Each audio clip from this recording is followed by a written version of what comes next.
Imana yazebo enetaya widimora Jeziki de bone mandiko ya sire grere sasoma Yongwe Imana yavuganye nanjye ijambo rikomeye yambwiye ngo yibutsa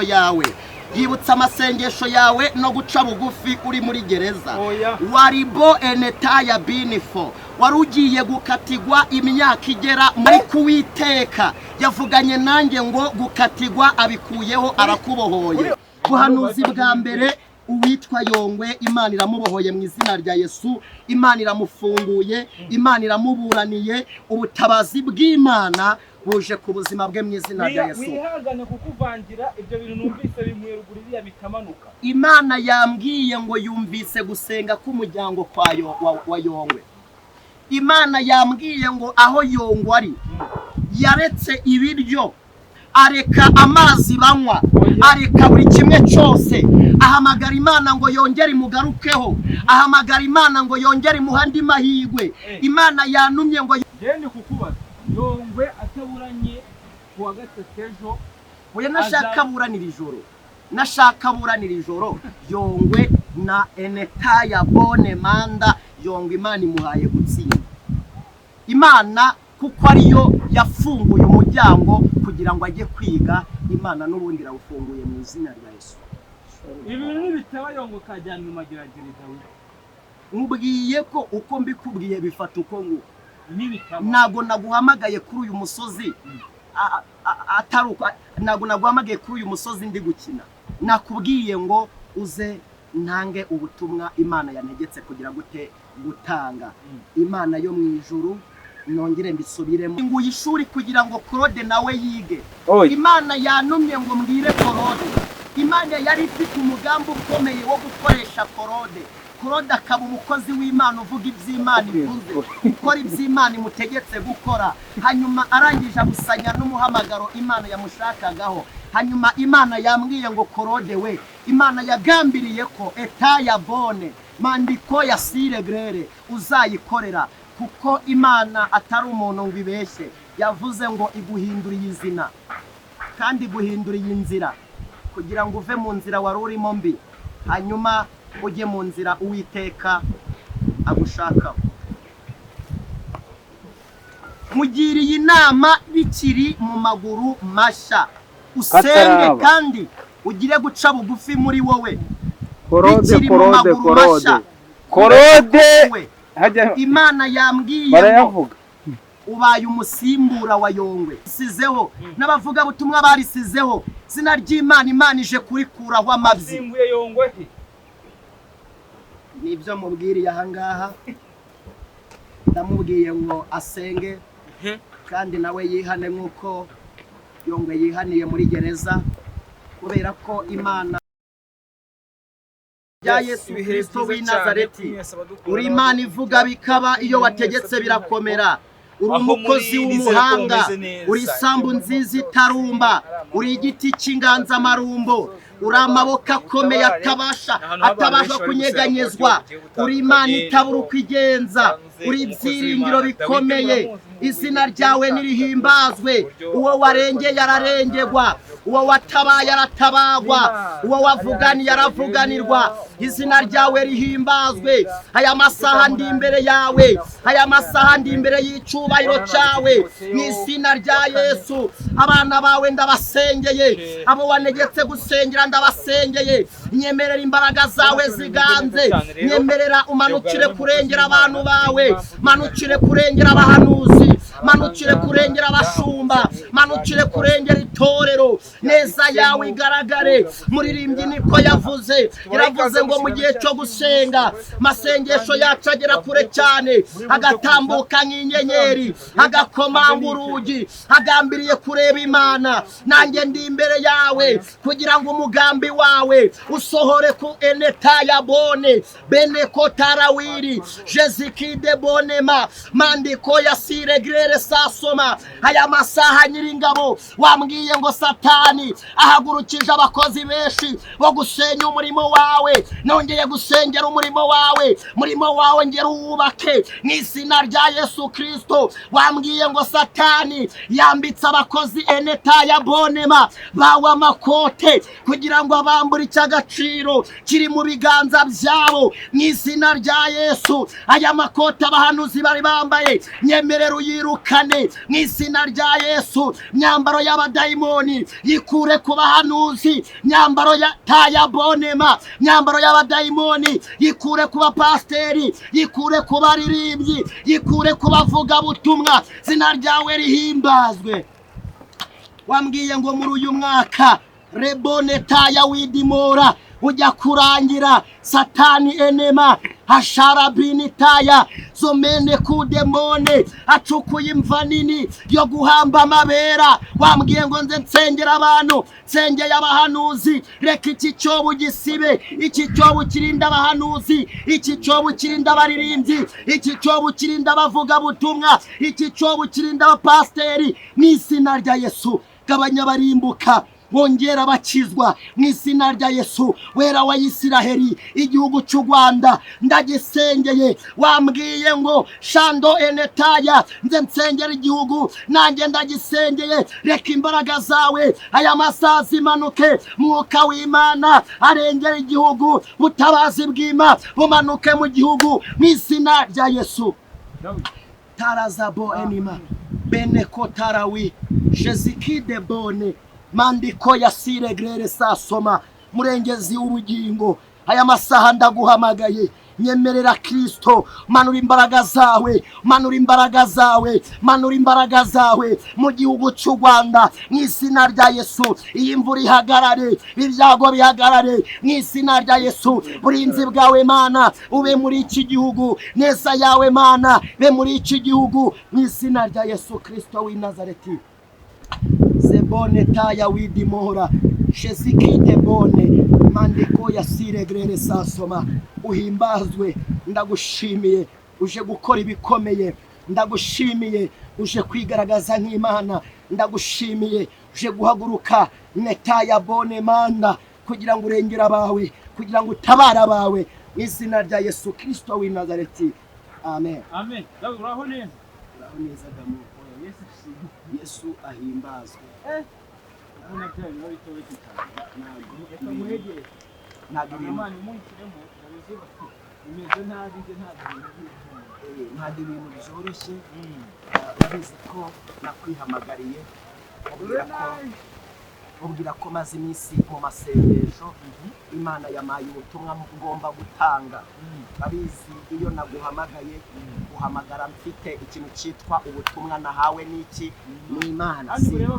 Kandi ureba abantu bose, ureba abantu bose ndetse n'abantu ku giti cyabo. Zobi enetaya bini abizi sinjya nkorera mu mpano zasaga z'amagambo n'ibindi. Iyo naguhamagaye mfite ubutumwa bugize gute bukomeye. Niwe Ihangane sinze ngo gusa nk'igipfukiranye ndabona uko ibintu byinshi byo kuvuga ariko tubuze kudakura umwanya n'abantu baje kubanzura muri impamvu ziranga impamvu byinshi cyane dukunze no kubona cyangwa no gukora ibintu bya misozi.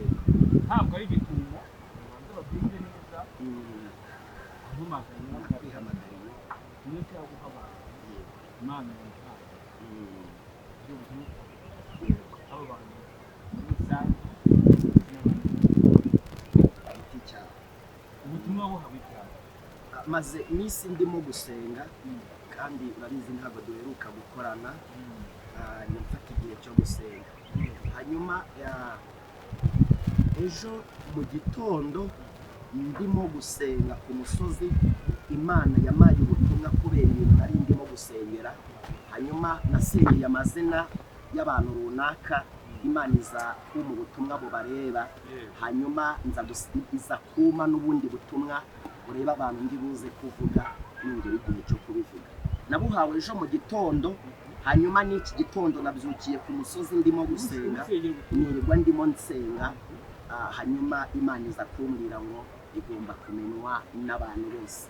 Niyo mpamvu rero ndafata igihe cyo gusengera abantu, ariko iyo ari ubutumwa bureba abantu bose cyangwa bureba abantu nafite ububasha bwo kugeraho, ngomba kubushyira ku itangazamakuru kugira ngo bagire gute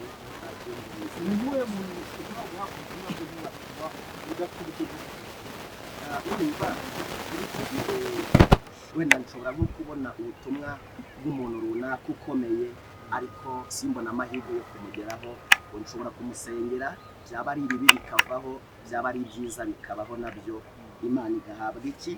Igahabwa icyubahiro. Hanyuma reka mere kuri uyu mugabo nari ndimo nsenga, taza kumvanga damu, mfite ibintu byinshi kandi iyo dukoranye ndi ku musozi urabizi ko mba mfite amakuru menshi. Reka tuguhe umwanya uduhe ubwo butumwa bwawe by'umwihariko, tuguhe umwanya wisanzure nk'uko Imana yabikubwiye ko uwo muhamagaro wawe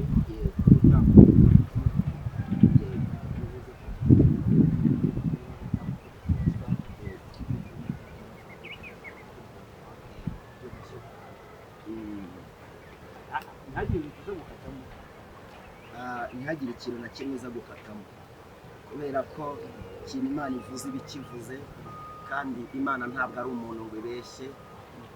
Hanyuma uko Imana yanegetse kubivuga niko ndagira gute, niko ndabitambutsa. Ntugire ikintu ugira gute ukatamo ndetse na kimwe.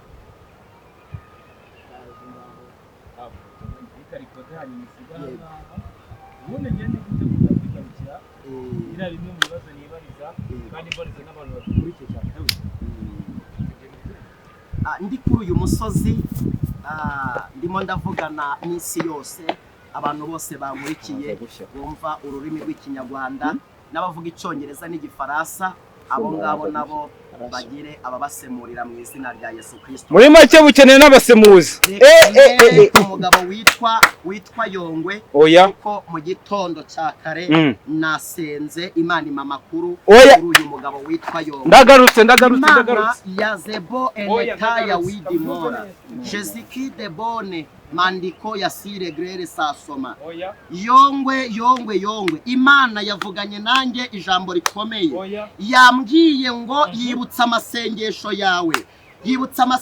yawe no guca bugufi uri muri gereza.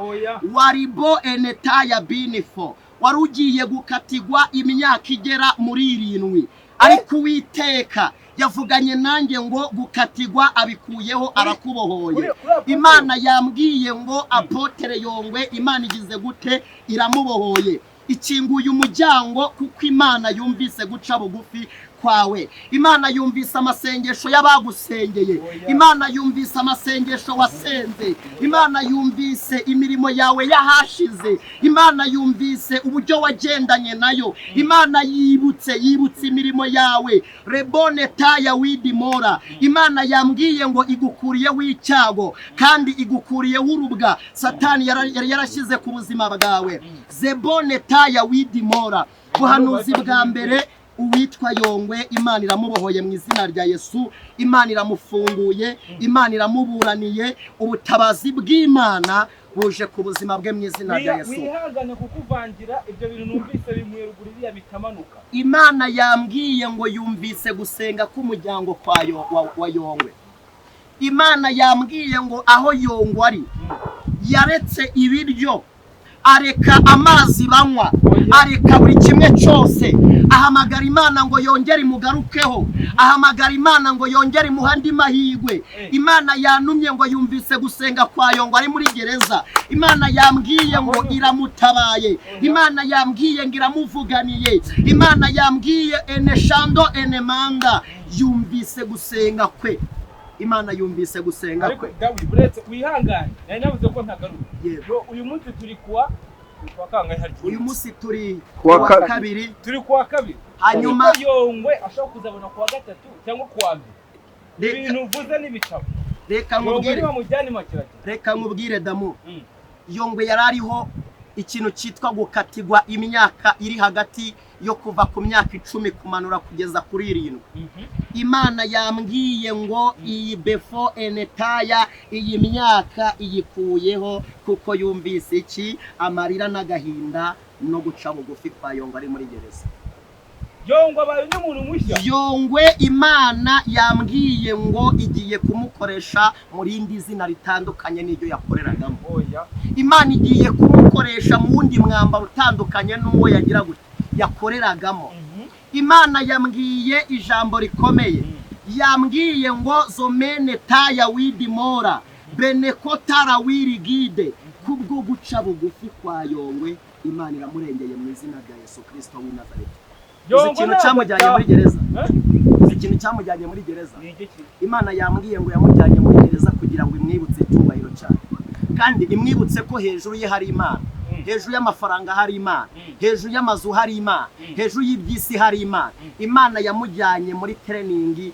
Iri yaramujyanye mu ishuri ryo kumwibutsa. Iri shuri Imana yamushyizemo icyo yashakaga gukora n'icyo yashakaga kumwigisha.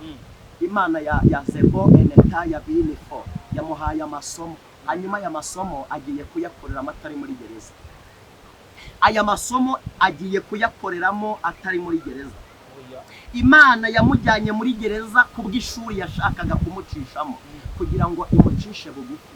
Kubera ko Bibiliya iravuga ngo kwishyira hejuru bibanziriza iki? Bibanziriza kuba. Kwishyira hejuru bibanziriza kuba. Hanyuma Imana yamucishije bugufi kugira ngo igaragaze gukomera kwayo n'imbaraga Imana ifite ziri hejuru y'izindi.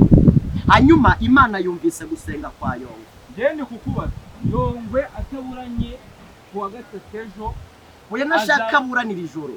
Nashaka buranira ijoro. Yongwe na enetaya bone manda Yongwe Imana imuhaye gutsinda. Imana kuko ariyo yafunguye umuryango kugira ngo ajye kwiga. Imana n'ubundi rawufunguye mu izina rya Yesu. Ibintu nibitaba Yongwe kajyana mu magerageza. Mubwiye ko uko mbikubwiye bifata uko ngo nibitaba. Nago naguhamagaye kuri uyu musozi. Ataruka nago naguhamagaye kuri uyu musozi ndi gukina. Nakubwiye ngo uze ntange ubutumwa Imana yantegetse kugira gute gutanga. Imana yo mu ijuru nongere mbisubiremo ifunguye Yongwe kuko ariyo yari yarafunguye urugi rwo kugira ngo agire gute Imana ishaka kumwigisha ibimwigisha. Yongwe yarihanye abamutera amabuye babireke. Yongwe yarihanye mu izina rya Yesu. Imana yamugendereye ari muri gereza. Imana yamubonye ari muri gereza. Imana yabonye guca bugufi ko ari muri gereza. Yongwe yasenze amasengesho yo kwiyiriza ari muri gereza. Ibyo kurya arabyanga n'ibyo kunywa arabyanga. Ahamagara Imana kugira ngo imuburanire. Hanyuma Imana yumvise gusenga kwa Yongwe. Yongwe Imana yamugarutse. Hanyuma icya kabiri Imana yambwiye rebone taya widimora zebo enema uyu mugabo witwa etaya binifo cloude nawe etaya sire bone manda benekotara wirigide mandiko ya sire grere sasa. Imana yambwiye ngo nawe asenge bikiri mu maguru mashya. Asenge bikiri mu maguru mashya kubera ko Imana ikinguye irindi shuri ryo kwigishirizamo nde Cloude. Imana ikinguye ishuri kugira ngo Cloude nawe yige. Imana yanumye ngo mbwire Cloude. Imana yari ifite umugambi ukomeye wo gukoresha Cloude. Cloude akaba umukozi w'Imana uvuga iby'Imana ivuze, ukora iby'Imana imutegetse gukora. Hanyuma arangije abusanya n'umuhamagaro Imana yamushakagaho. Hanyuma Imana yambwiye ngo Cloude we, Imana yagambiriye ko etaya bone mandiko ya sire grere uzayikorera kuko Imana atari umuntu ngo ibeshye. Yavuze ngo iguhinduriye izina kandi guhinduriye inzira kugira ngo uve mu nzira wari urimo mbi hanyuma ujye mu nzira Uwiteka agushaka.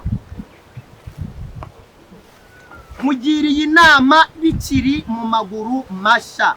Usenge kandi ugire guca bugufi muri wowe. Cloude Imana yambwiye ngo ubaye umusimbura wa Yongwe. Ubaye umusimbura wa Yongwe.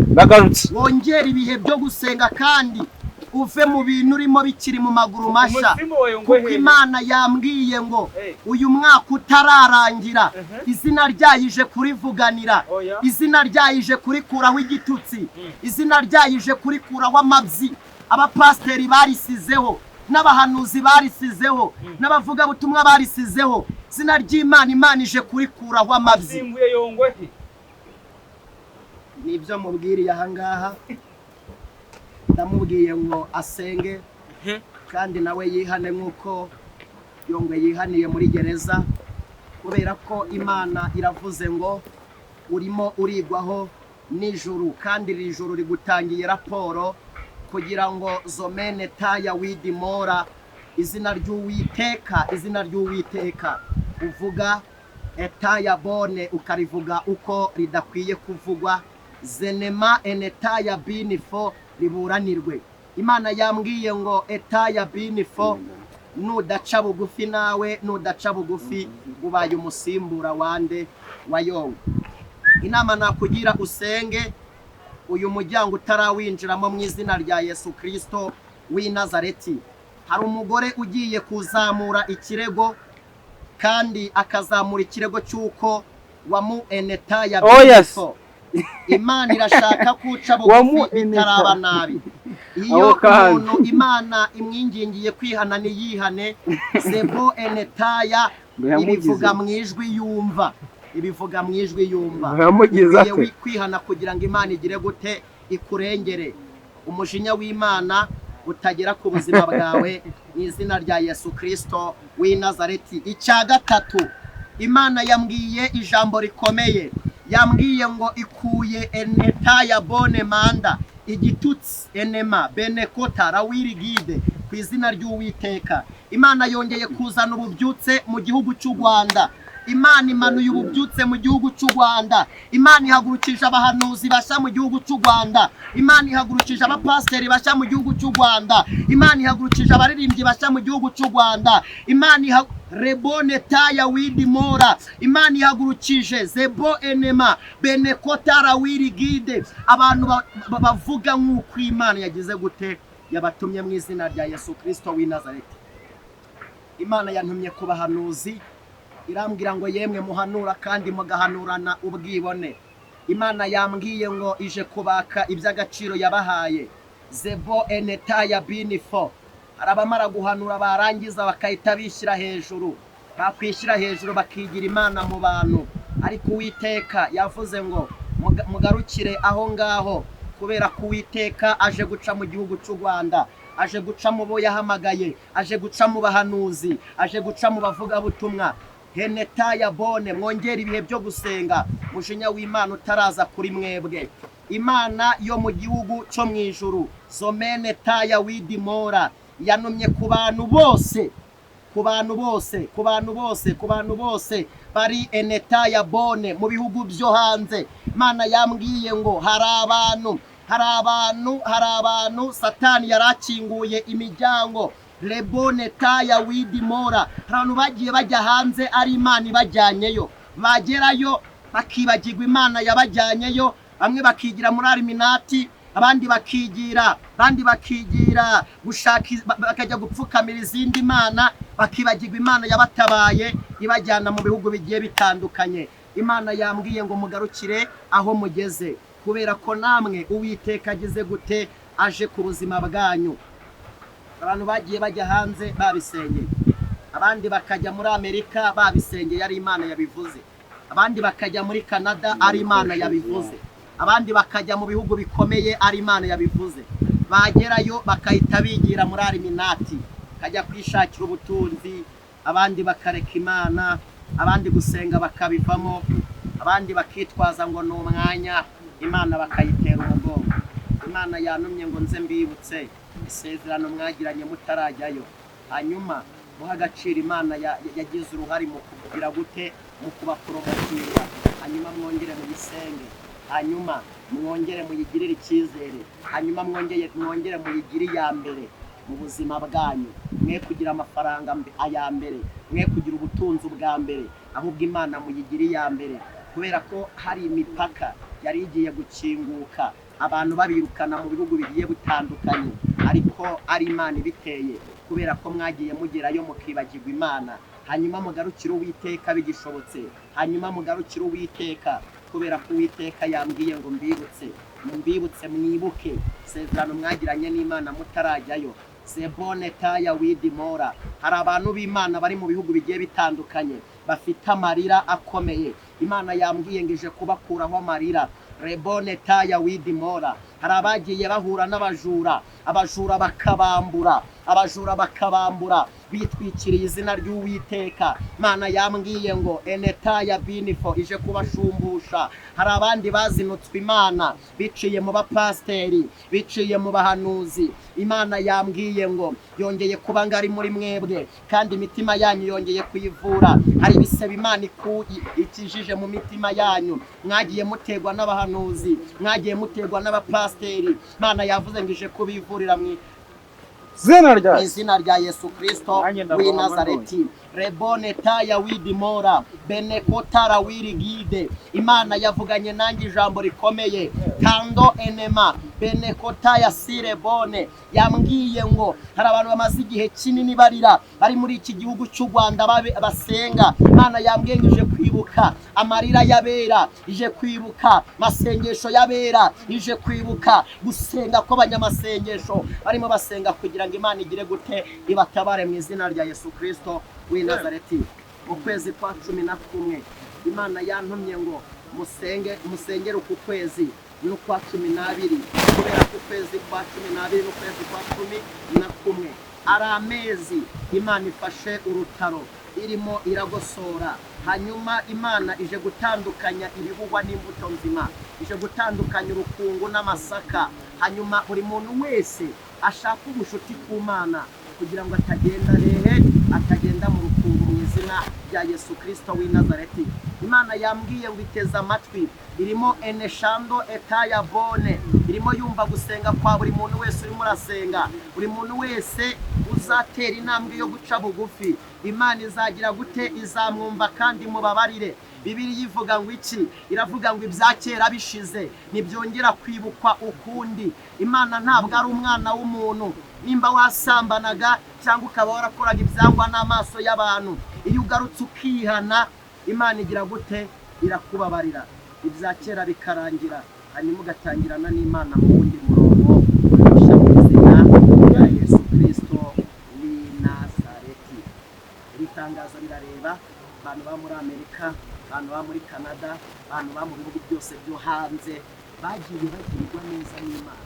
Imana ikabaha amaviza, abandi ikabaha amapasiporo, abandi ikabakingurira inzira kugira ngo bajye hanze, ariko ikabatuma ibabwira ngo aho muzagera muzamvugire, muzamurere, bagirayo bakibagirwa.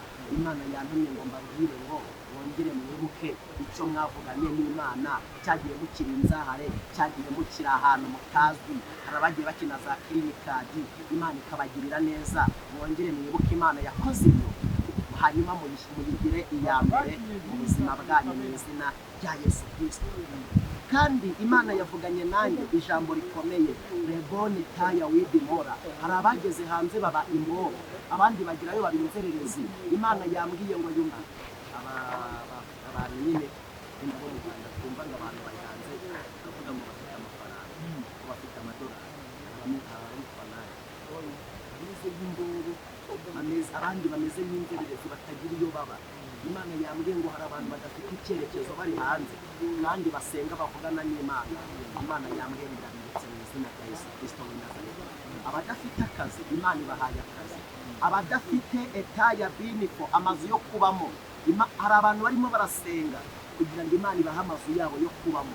Bari muri Amerika no muri Canada n'ahandi, Imana ibahaye amazu yo kubamo mu izina rya Yesu. Imana ibahaye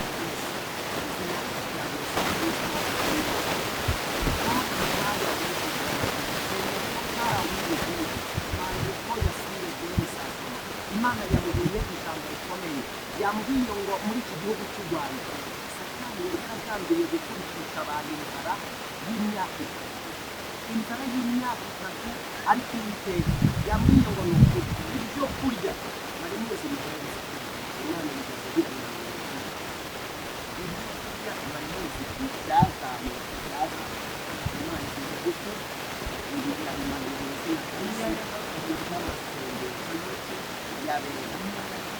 hanyuma somene kaya w'igimora bene ko tarawirigide mandiko yasinde brere sasoma Imana yambwiye ngo muri uku kwezi kwa 11 ni ukwezi kugiye kumara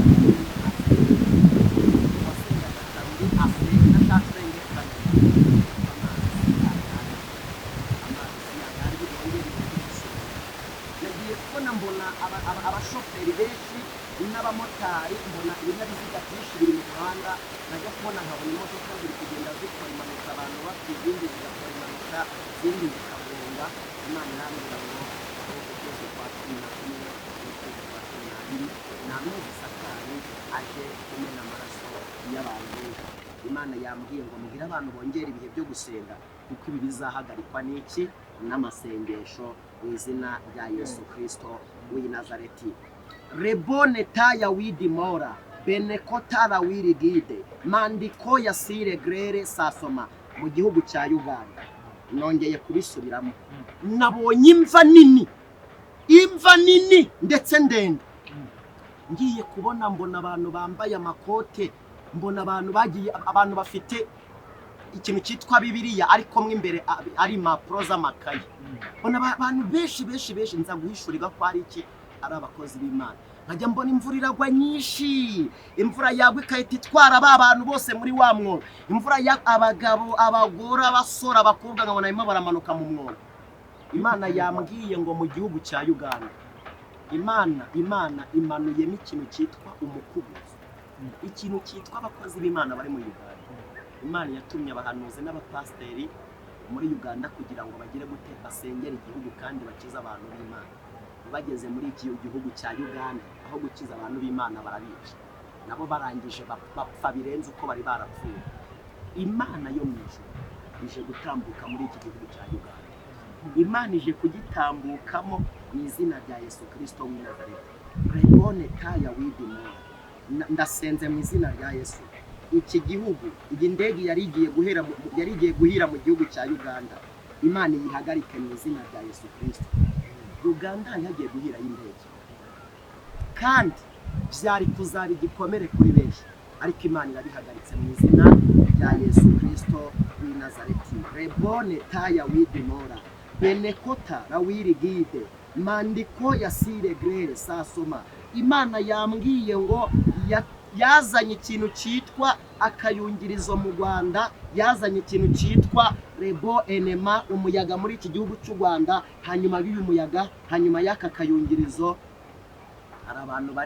hari ba Dawidi bari mu bwihisho, hari abantu Imana yahishe igiye guhagurutsa mu izina rya Yesu Kristo w'i Nazareti. Imana igiye kuzana ububyutse kugira ngo izina ry'Imana rigire gute rihabwe icyubahiro mu izina rya Yesu Kristo w'i Nazareti.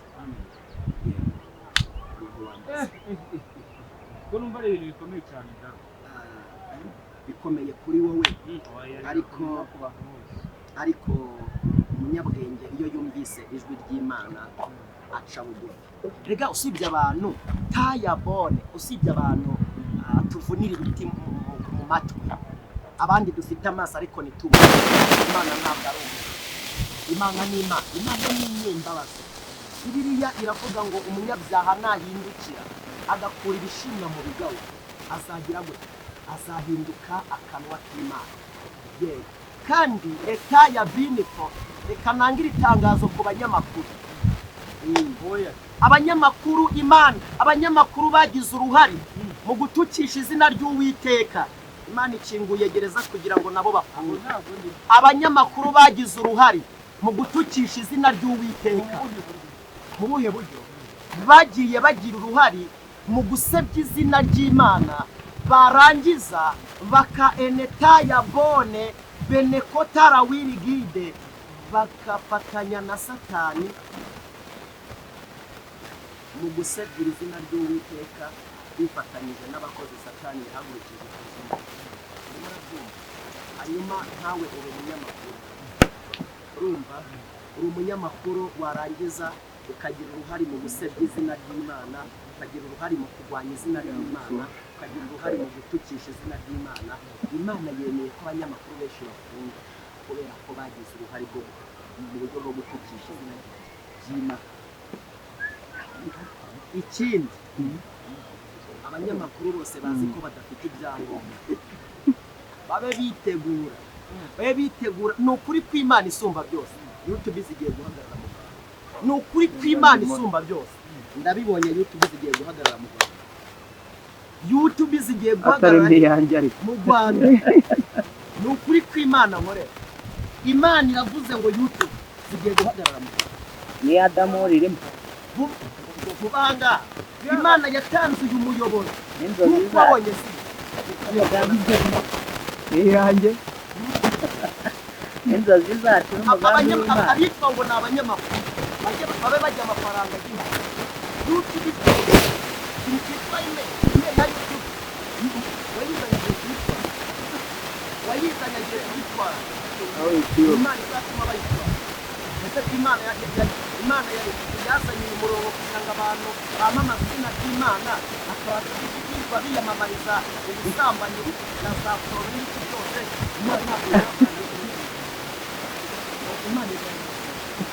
Imana yanga agasura, niyo yazanye uyu muyoboro wagize imbaraga cyane muri COVID. Yagize imbaraga cyane muri COVID, aba insengero zimaze. Imana iravuga ngo noneho reka nanga umuyoboro abantu bakwiye gusengeramo. Hanyuma iyo tugise mbega YouTube we, abapasiteri bavuye mu matorero bigira mu YouTube, abahanuzi bava mu matorero bajya mu YouTube. Ni ukuri n'isumba byose. Imana irambwiriza guhagarika.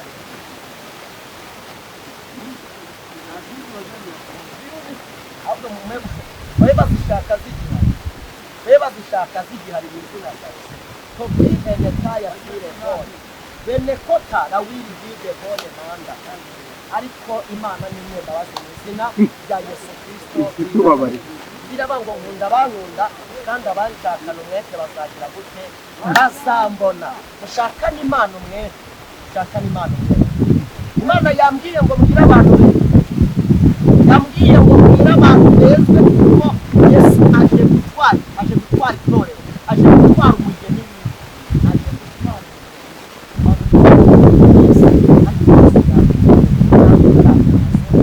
abasumbuye, abakozi bumva, abanyabagore batumva. Yesu aje gutwara itorero. Yezwe wa mugani wa murindi utazagira handi utazaririmba byangirije. Uzasanga kamani